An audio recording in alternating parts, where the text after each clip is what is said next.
Bom, agora, além, a gente falando aqui é, dos aspectos específicos dos esportes, é importante que ele destaca também o que ele diz de caráter aconal, um caráter essencial do esporte. Então, um item número um, ele chama de imperativo da equidade, ou vamos dizer assim, de busca constante de um equilíbrio entre as partes para disputar esse jogo competitivo. Então, na figura número um, a gente mostra um exemplo de igualdade, né? Todos eles usam, todos os indivíduos, apesar de diferentes, usam um banco igual, né? Para poder assistir um jogo. Mas quando a gente considera que esses indivíduos são diferentes, essa igualdade ela não ajuda a resolver o problema da equidade, que todos possam ter as mesmas condições de observar o tal do jogo competitivo ali. Então, fazendo uma redistribuição dos bancos na segunda, na figura logo ao lado, é possível colocar que todos os indivíduos que estão vendo a competição, eles conseguem ver a mesma competição. É mais ou menos uma metáfora que está sendo colocada para observar esses aspectos nos esportes competitivos, essa busca constante da equidade. Vamos colocar alguns exemplos sobre o imperativo da equidade. Né? No caso do futebol, o que seria o imperativo da equidade no futebol? No seu aspecto essencial ali para que vai acontecer esse jogo. Os competidores eles jogam numa mesma quadra, a quadra é idêntica, é, tem a mesma marcação das linhas, as linhas da área do goleiro, do meio do campo, a distância de um lado para o outro, a mesma distância, um número de jogadores. Aí tem, no caso do futebol, um jogador que pode usar as mãos. É, num, e olha que mesmo tendo nessa mesma condição, divide o tempo, depois de um tempo um joga de um lado, outro joga do outro, para tentar minimizar o máximo possível a possibilidade de vantagem que um lado pode ter. De repente um lado está jogando a favor do vento e o outro está jogando contra o vento. E aí troca. No caso do vôlei de praia, isso aí fica mais evidente, né? Essa necessidade, inclusive constante troca, não é só uma vez. A cada quantidade X de ponto vai trocando de lado a quadra para poder contemplar esse princípio da busca constante do equilíbrio. Né? Então, é importante destacar que esse imperativo da equidade ou busca constante do equilíbrio, existe uma correlação de força no sentido de alguém buscar um desequilíbrio, alguma vantagem justificada para um certo benefício. Mesmo que resolva todas as condições, sempre vai surgir alguma coisa que vai chamar atenção sobre essa discussão ética no esporte. O exemplo da figura do lado, que vamos considerar que todos os competidores vão correr numa mesma pista, são divididos em raias, a distância que vão percorrer é a mesma, o padrão de roupa é o mesmo, e aí de repente alguém vai lá e se aproveita para fazer um super calçado que numa corrida de 100 metros, por exemplo, a diferença de um vencedor para um segundo lugar são centésimos ou milésimos de segundo. um super calçado pode fazer essa diferença. Isso faz com que alguns organizadores passem a observar e ver que esse tal de super calçado ou algum outro recurso que possa se fazer uso, a gente vai explicar isso no tópico mais à frente, pode colocar em vantagem determinados competidores em relação a outros que tenham dificuldade de ter acesso a esses equipamentos, né? Como eu já participei de competição esportiva, muitas vezes as organizações elas padronizam determinados tipos de equipamento, por exemplo, é, o calçado a ser utilizado só modelo X da Nike, que aí eles aproveitam para ser o patrocinador, né? Ele patrocina, aí aquela organização esportiva ela ganha aquilo, mas só que para usar determinado equipamento só daquele tipo padrão de qualidade. Então, muitas vezes a gente que está de fora dá aquela sensação de, pô, esse negócio é um negócio de ganhar dinheiro mesmo, né? Sim, é um negócio de ganhar dinheiro, sim, também, mas não é só isso, né? Então, por trás disso também tem esse princípio da criar condições de equidade para que os sujeitos possam competir. Coloquei um destaque importante aí, como eu falei, dos interesses em relação a esse princípio, da questão da moralidade, da fama, poder, interesses políticos que podem estar em voltas, econômicos, financeiros, ideológicos, culturais. A gente vai explicar esses aspectos aí com mais detalhe em um tópico posterior, mas eles já podem impactar e já influenciar a dinâmica do jogo, né? Tal como vocês, não cabe falar aqui agora, né, nesse momento, nesse momento de diferenciar o esporte de outras atividades, mas dá para já suscitar, por exemplo, aquela operação penalidade máxima, né, que envolve um movimento de corrupção de atletas que eles acabam impactando nesse núcleo duro, vamos dizer assim, dos esportes, que uma vez que se corromper esse núcleo duro do esporte, o esporte ele pode perder a razão de ser, pode perder a razão de existir, e se isso acontecer, as consequências elas poderão ser catastróficas. Então, é mais fácil punir alguns corruptores do que todas aquelas pessoas que gostam do esporte, que se envolvem no esporte, sejam punidas com a extinção do esporte. Então, é esse o sentido, essa é a ideia. Mais uma vez, um exemplo de imperativo da equidade, então, mostrando a questão das diferenças sociais que existem, no caso dos Jogos Paralímpicos e não Paraolímpicos, né?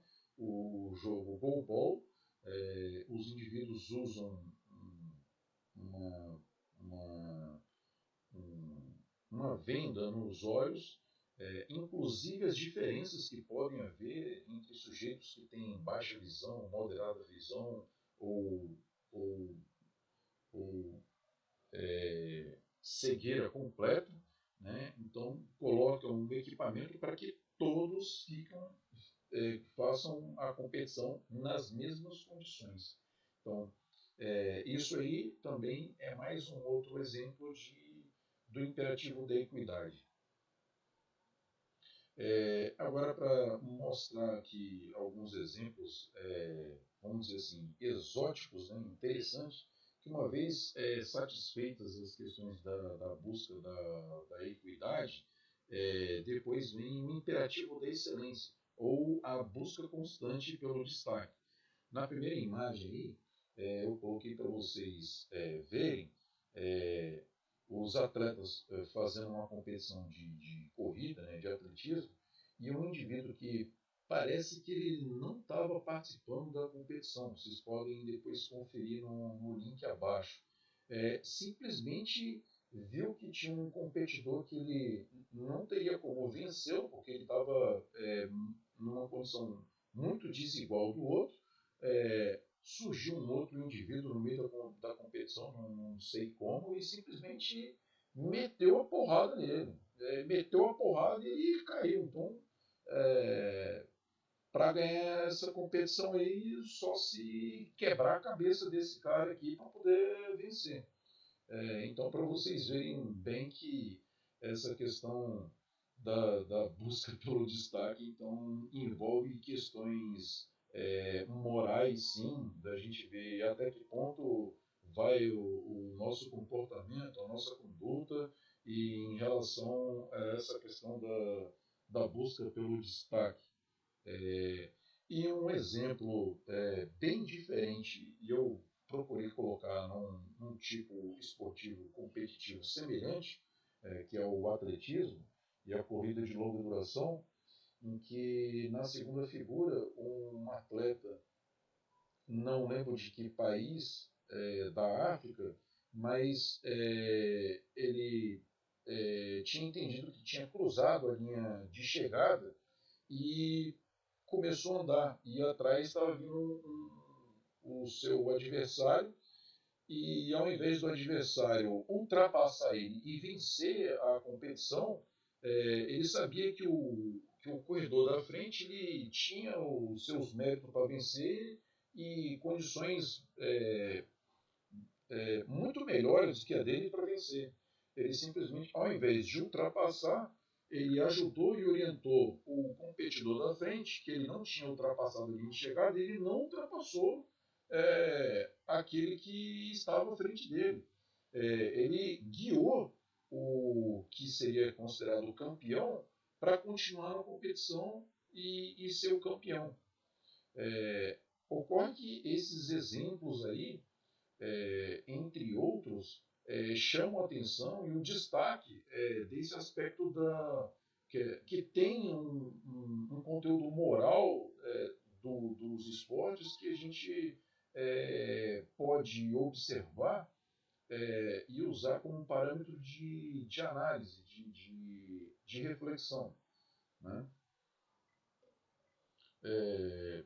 Então, sobre essas estruturas esportivas, a gente pode dizer que o esporte ele tem uma autonomia relativa. Então, o esporte ele não é uma atividade isolada do mundo, separada de todas as outras atividades do que acontece. É, de acordo com um aprendizado que a gente adquiriu com a teoria da ruptura, no qual mostra os esportes no contexto de transformações profundas da sociedade, aquela teoria mostra que o esporte ele tem uma relação com o contexto sociocultural que ele está inserido, tanto no sentido local e depois no sentido amplo, quando a gente estudou sobre aquelas noções de globalização.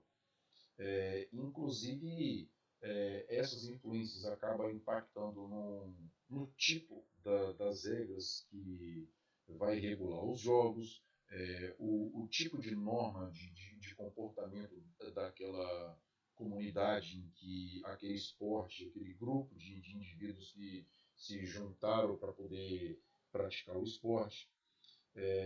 Enfim, para poder ficar mais claro, né?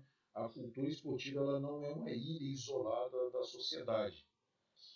Tampouco ela não é totalmente determinada por ela, ou seja, tudo que acontece na sociedade vai impactar e vai mudar totalmente aquilo que acontece no esporte. Por exemplo, vamos lá, no contexto inglês, quando a gente estudou sobre a origem do esporte, é, a gente tentou mostrar que havia uma correlação da transformação da sociedade inglesa, o sistema político que era violento e agressivo, a sucessão de poder através da violência e da agressão, e criou-se a ideia de um parlamentarismo, de eleger representantes do segmento do povo e dentro desse segmento constituir uma forma de governo. Daí um sistema parlamentarista. Consequentemente, houve algumas mudanças no modo de se praticar o esporte inglês. Mas uma vez que esse modelo de esporte veio para o Brasil, isso não mudou o sistema de governo brasileiro.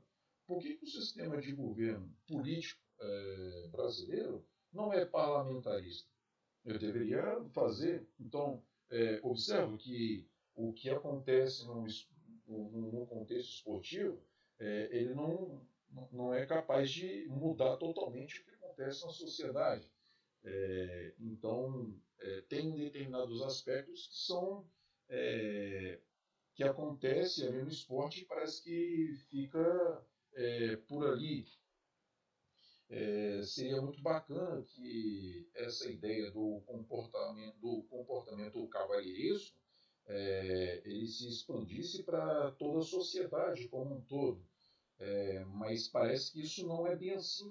Quando a gente vai olhar o comportamento de uma discussão numa plenária do Congresso, ele parece às vezes que são parece até uma creche, né? Um agredindo o outro, um tratando o outro com palavras de baixo calão, não sei o quê e tudo mais. Impressionante.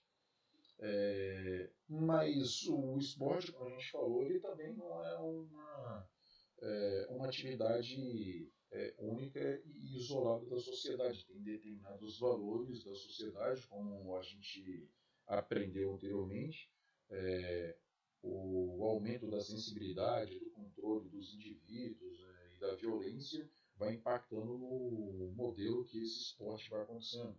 Há um tempo atrás, quando eu fui assistir uma competição de taekwondo, praticamente não, só tinha um protetor de cabeça, um protetor de tórax e tudo. Agora é tudo eletrônico, tudo contado ali. Dificilmente a gente vê numa competição de taekwondo um golpe violento ao ponto de nocautear o oponente.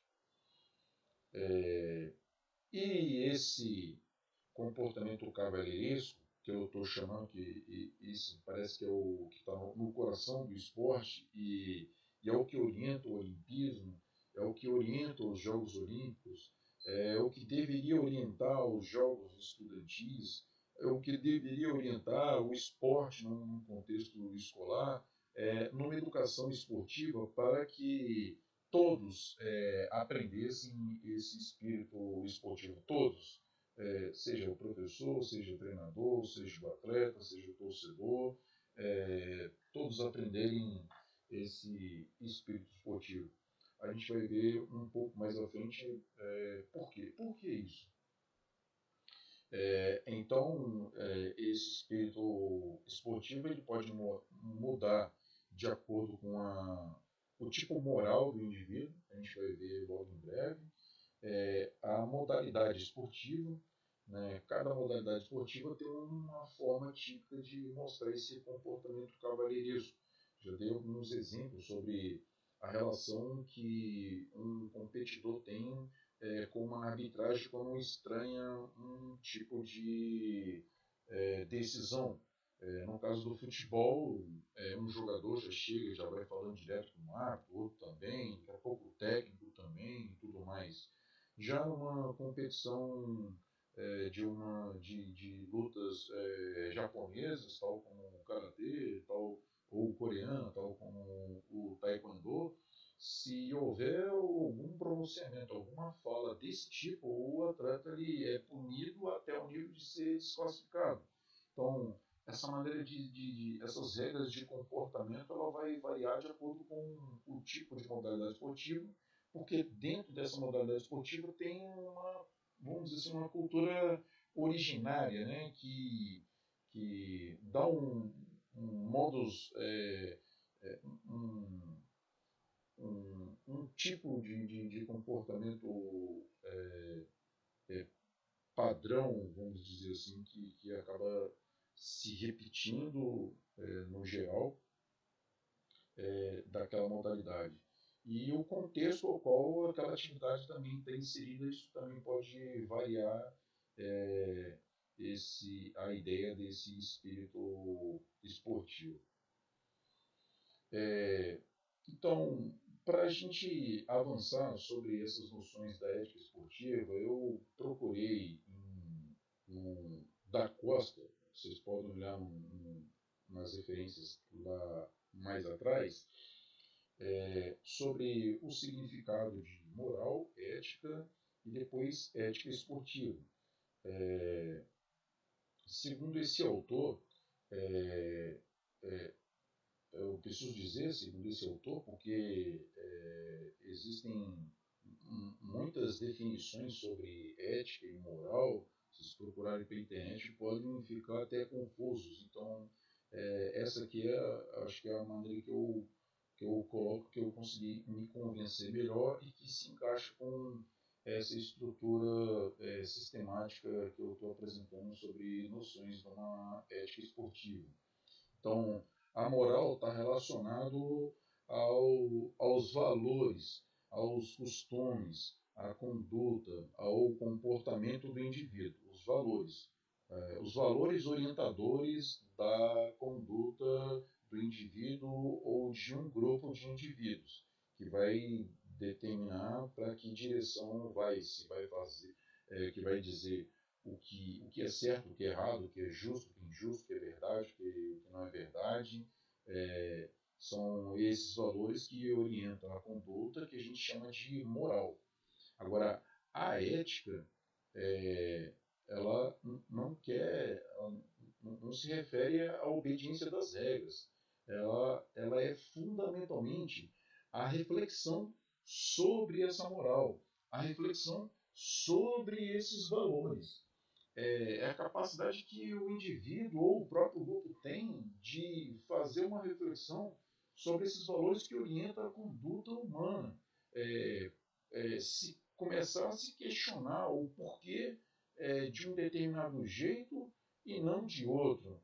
Por que se orientar justiça para você dessa forma e não de uma outra forma? Então, a ética ela vem nesse sentido.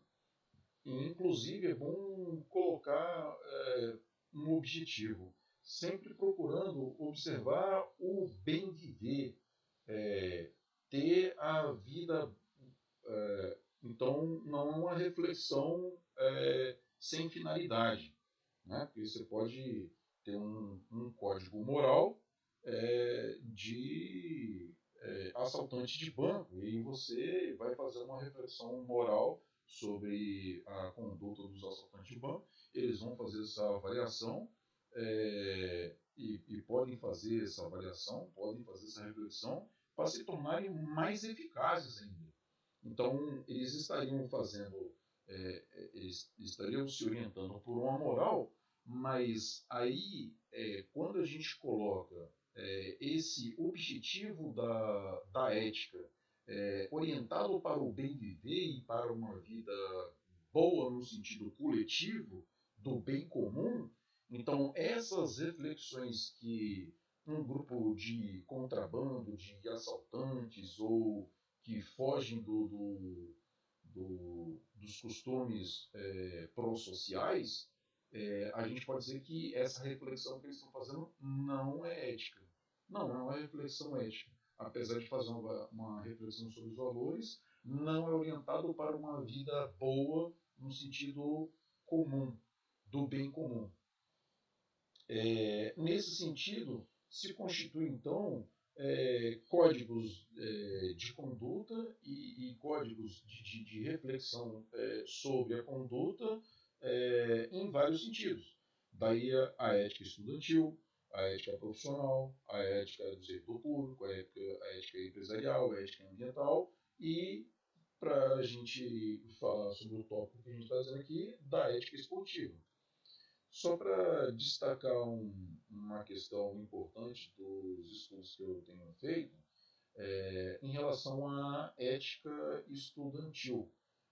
Alguns estudiosos têm apontado que um código de ética estudantil ela só faz sentido se os alunos entenderem o porquê e o para quê daquela ética estudantil. Senão, simplesmente eles vão burlar ou vão dar voltinhas dali ou daqui e serão incapazes de fazer uma reflexão sobre a conduta do que estão fazendo, é, porque muitas vezes não se ajuda a levar o aluno a pensar no bem viver, no bem viver no sentido coletivo.